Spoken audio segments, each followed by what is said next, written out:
So most people will be familiar with the blockchain from the concept of Bitcoin, which was basically sending a piece of digital currency to another person via a system of what we would call interoperable databases, which is very boring. And why do we care? Because we're musicians, right? So this is the interesting thing. What blockchain did was it said that if everyone has a similar database reading the same information, that's very powerful, because it means that if I send you something, everyone else can see that that's happened. And blockchains have been around for about 8 years. We tend to think of data being private as powerful, but actually in music and content, data being public is more powerful. Well, first they thought it was crazy, then they thought it was interesting, then they realized it's going to happen to them. So, because remember, in a blockchain-based system, if you're a label and I create a work and I tag you as my label, if you approve the tag, it's true. If you ignore the tag, it's true. So their initial response was, but we're already working together to build a matching system with databases. And I kept saying, databases that talk to what? If the asset itself is not secure, how is that going to make the databases any better? Remember, they're trying to solve a very specific problem. Spotify needs to know who to pay, blah, blah, blah.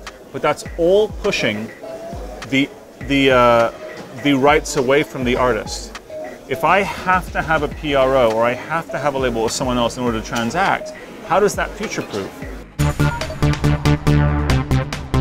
So basically, at the moment, what we're doing is we're working to build them the plugins. So if you picture that the .bc architecture is a rail or is a circle, then Fuga and CD Baby plug in here, Songtrust plugs in here, and they get to manipulate the works that they own between themselves.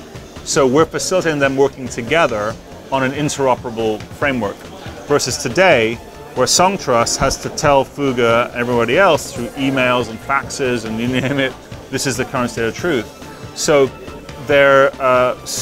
we're in the process of building their plugins right now. So their workflow into how they will manipulate the files back and forth. Well, it's actually very small in comparison. Facebook now has, what, 1.6 billion humans on? They've run out of humans. They need more humans in order to get them on their system. So the music industry is quite small. So really what you need to know is there's about 4.1 million rights holders, essentially, and about 63 million kind of official files. So once you've got that done in an initial wave, then it's about everyone correcting it. So Spotify needs to know one thing: who do I pay? And today they have to rely on which ISWC code, which ISRC, which is the correct, they don't know. They just decide, right? And so it costs them a fortune trying to figure that out. If you think of a song as having two parts, the recording and the publishing.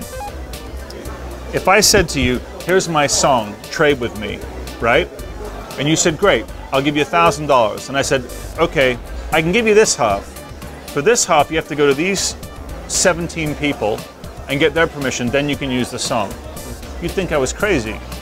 The publishers say they don't have a way of proving who they are without using PDFs, Excel documents, and CSVs. So literally, if you were to say, prove that you own the song, they'd send you a piece of paper saying, I own it.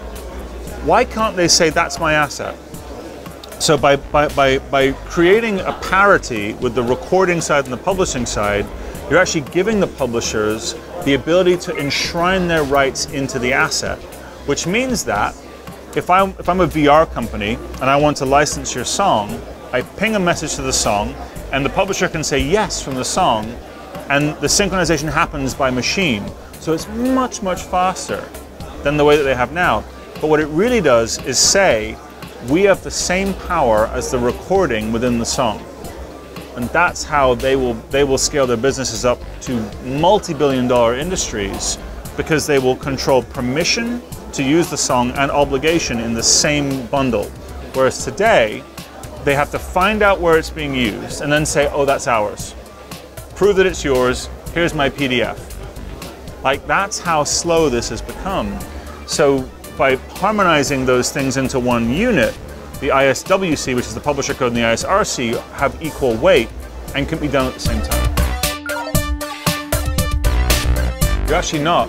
What you're doing is you're saying you can use the MP3 as long as it comes with the permission file, as long as it comes with the ownership file. Because what you're doing is like ideally, it would be a new format. It would be a brand new format, but that was too hard to do. So today, I take my WAV file, I take some CSVs and Excel, and I attach it into one bundle and I send it to a distributor. They add some more data and send it to Spotify. Tomorrow, I create the file, bind everyone into it, and say, Spotify, here it is. They take the MP3 file out, put it in their system, along with the wrapper. That's all they got to do. It's literally just them paying, it's the same file, but living in all these different places, but with a wrapper around it, so you always know where the music is. Hopefully, the first digital service provider will say we will only accept .bcs as of Q1 2018. That's my goal.